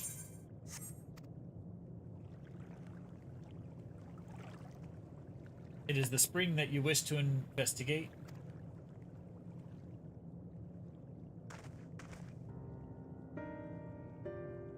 Pray forgive me, my friends, but there is naught to investigate. It was but a pretense to speak in private. You have our undivided attention.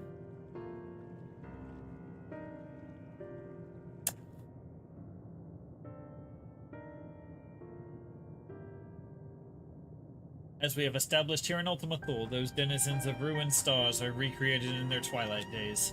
Yet one question doth arise in my mind. So faithfully formed are the simulacra, they believe themselves yet amongst the living.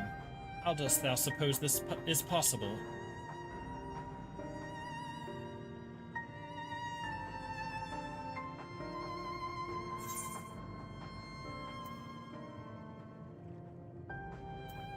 I couldn't begin to guess.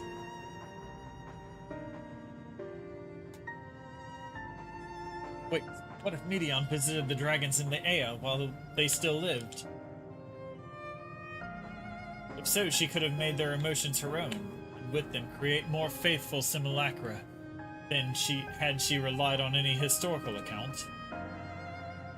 So too did I theorize, and upon that assumption, consider how those two races may have met their demise. According to thine own tale, Medion perceiveth the emotions of those nearby as her own, a heightened sense of empathy intrinsic to her nature as an intellect. In the course of her starfaring journey, she encountered beings who strongly desired a cessation of their existence. She would be powerless before that desire. Even as she possesseth the power to grant it, the power of Dynamis. It is my superstition that overwhelmed by their longing for death, Meteon did unleash Dynamis and ushered the dragons in the Ea unto their doom.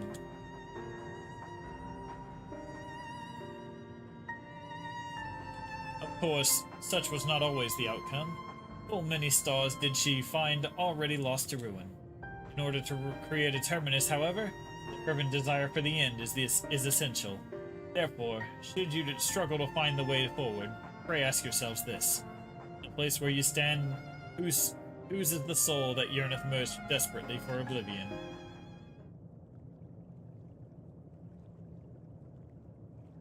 Why do you tell us this now?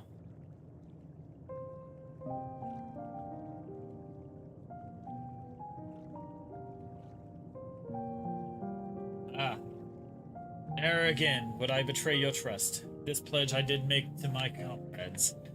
In bringing thee into my confidence, I would remain true to my word.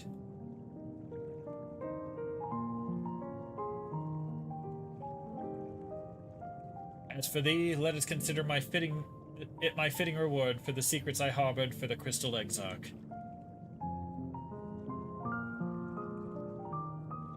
I once placed my faith in thy chosen path, walked at thy side, full knowing that we were bound for thy demise.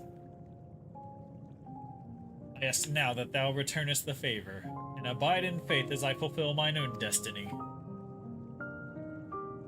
If you say my debt has come due, how am I to refuse? It is indelicate of me.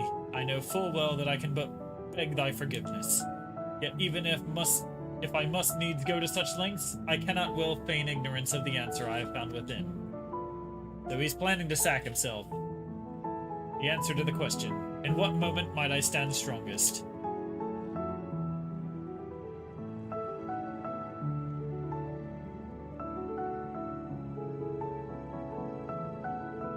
After all we've been through, I will say only this. Do what you must. Do what you must and see your conviction through. I shall, my friend. I shall. Without further ado, then, let us join our comrades.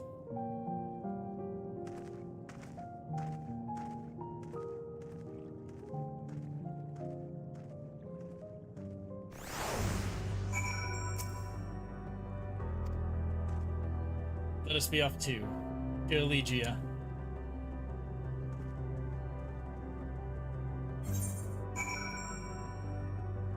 Code of the Ea. Alright, this is the last quest we're doing for today. As Frank's got a dinner to go to, and this is actually a good stopping point here at the end of this quest. Because everything will be straight up balls to the wall after this, towards the end. You'll see why. There.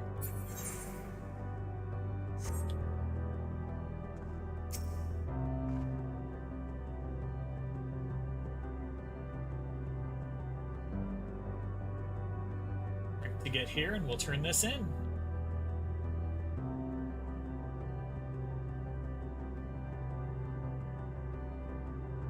I shouldn't have clicked that.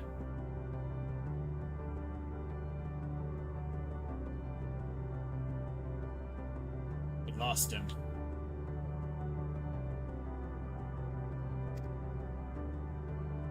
Well, time to watch this. Please continue. Tell us about this truth you discovered. Very well. Bear in mind, however, that the purpose of this conversation is not to impart scholarly knowledge, for such requires that you comprehend the subject matter, which you will not. We will forego the intricacies of our scientific methodology and deal only with the conclusion, the end of our society and our world. We acknowledge, with regret, that your star is in the midst of the same panic-induced cataclysm that befell Deneb 3. Basically, yeah. As such, in order to avoid causing undue distress, we will refrain from explicitly stating how much time you have remaining. You are entirely too kind. I pray you recount your tale as you see fit.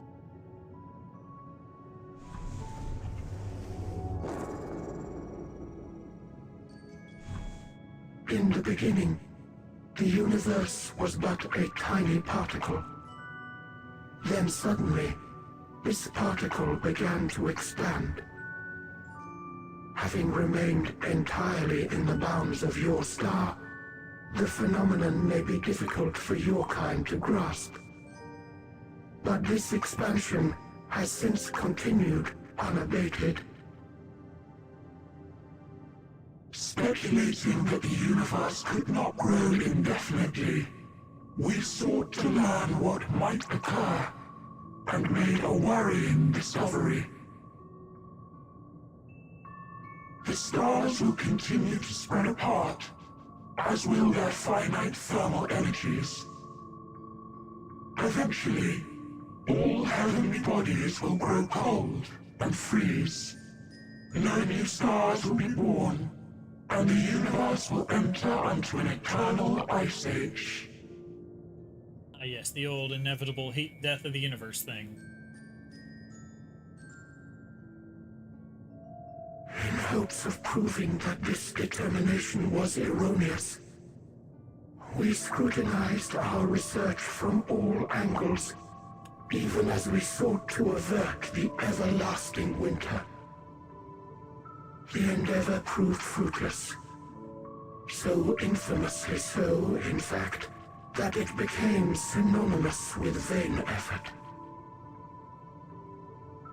The universe as we know it would end, and there is no way to prevent it. Beneath the weight of this knowledge, our society stagnated. Though we had time still, it was a cold comfort. Why strive for anything when desolation is assured? When our wealth of wisdom, accumulated since the dawning of our kind, would be forever lost. No civilization would rise from our ashes. No scholar recover our knowledge. In silence unbroken, naught would stir.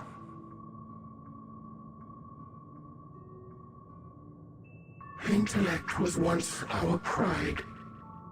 Overnight, it became our shame. Our works, monuments to futility. Immortality, our greatest invention, became a source of suffering. Rather than suffer on, many chose to unmake themselves by means of etheric exsanguinators.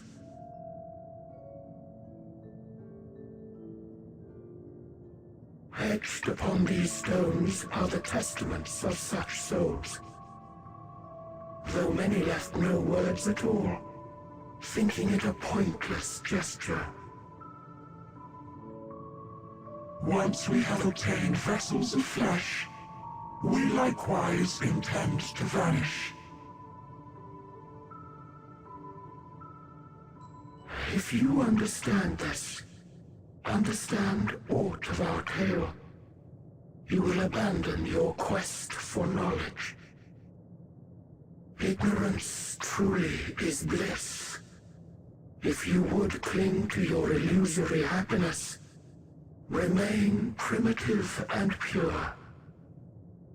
It is the only way.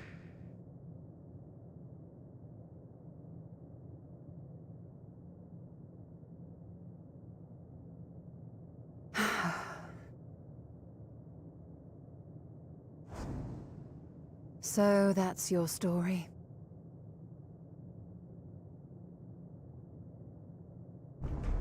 While I appreciate your advice, I will not heed it. Convinced though you may be of this truth, it is yours and not mine. Indeed, truth, I have ever believed, is in the eye of the beholder.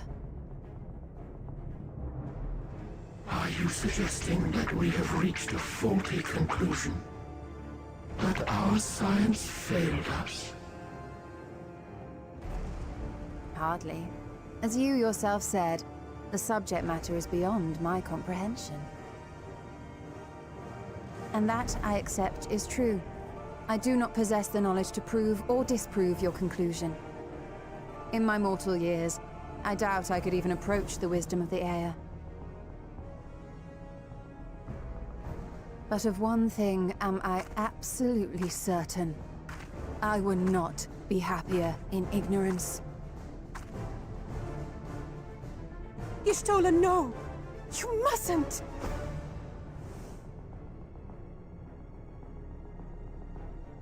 The most important lesson I've learned is that learning isn't simply passing one's eyes over words. Nay, 'tis when understood for oneself that knowledge attains its true value. This is what has sustained me, driven me onward in joy and wonder, in anger and sorrow.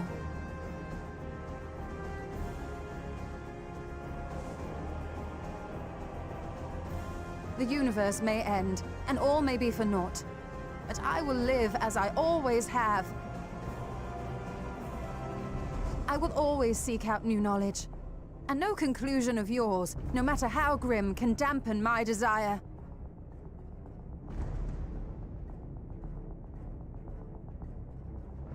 I suppose it is only to be expected. Their feeble minds cannot fathom the terrifying gravity of it all. But worry not.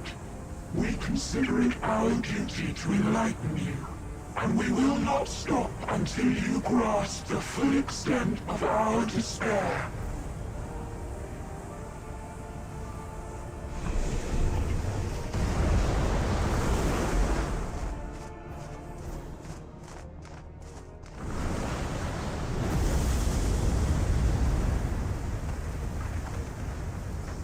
Keep calm and listen well.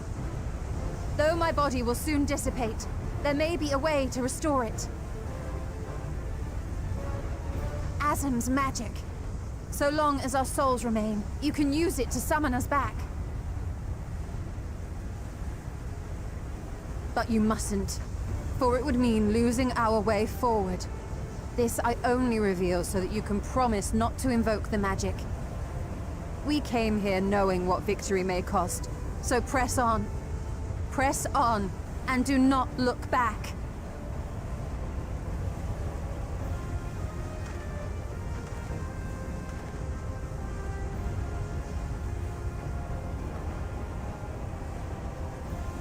I shall join thee. As subterfuge is not required, thou shalt not suffer for mine absence. Urianger. My resolve hath never been as strong as thine. Full oft have I wavered in my decisions, and afterwards been stricken with regret. In spite of this, I may still stand with my comrades, supporting them as they attempt the greatest of feats.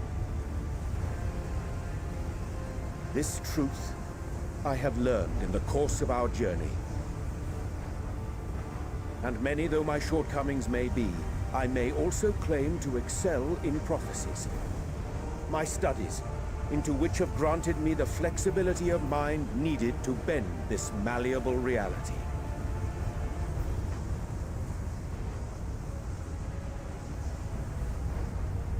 Thus shall I hope that thou mayest have the strength to resist, and our comrades the strength to continue.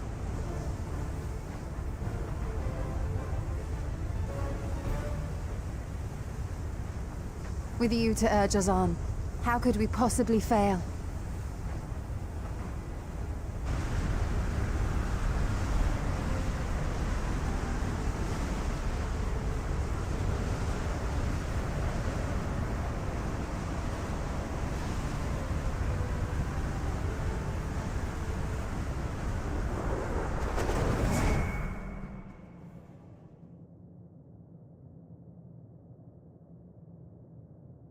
Unless they're gone.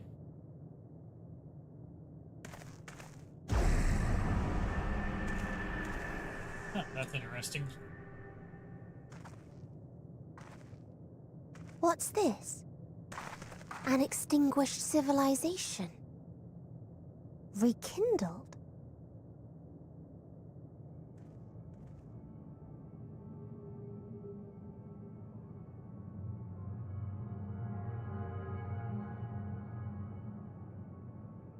That's right. Our quest doesn't end here. We'll press on, and we will find you.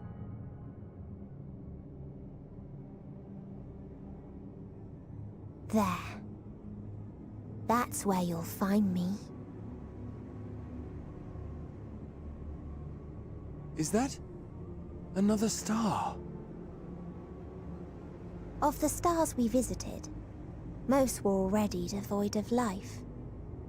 And where there was life still, the inhabitants wished for death.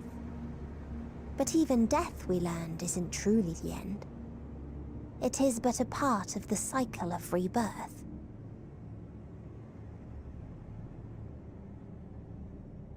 Souls return to the star, or in its absence, a larger flow. And eventually they are reborn, alive again, to know suffering anew. True salvation lies not in dying. It lies in not being born.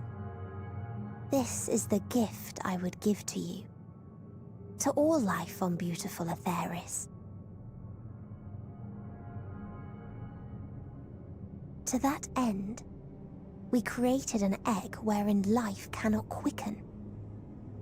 That dead sun. Attain it if you can, before your friends' emotions fade away, along with their protection.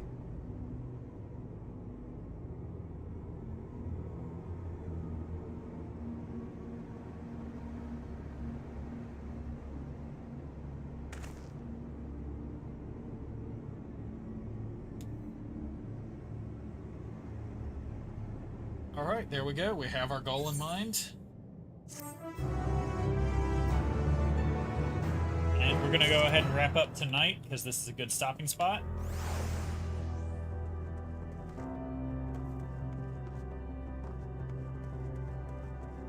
And we'll continue this tomorrow.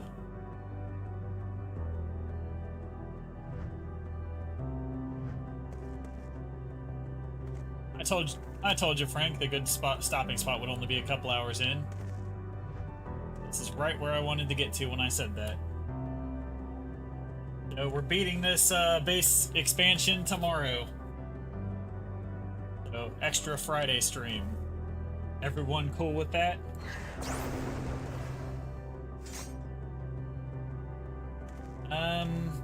What time you think, Frank? 5 or 6? Alright, 5 o'clock tomorrow.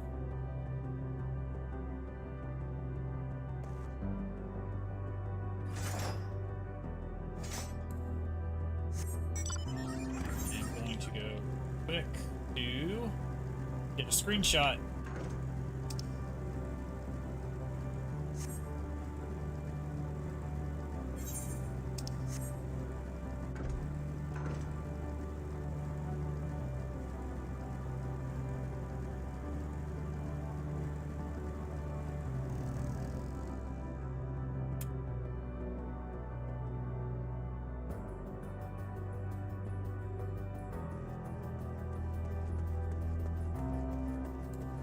Still looks good.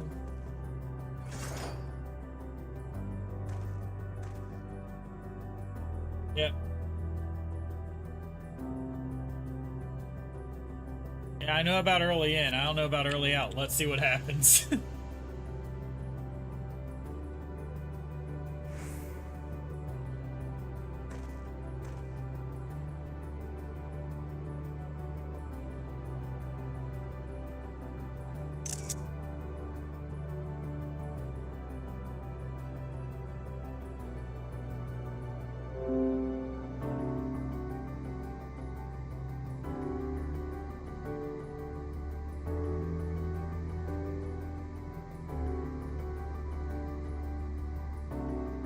Screenshot sent. Alright. Catch you all later. See you tomorrow.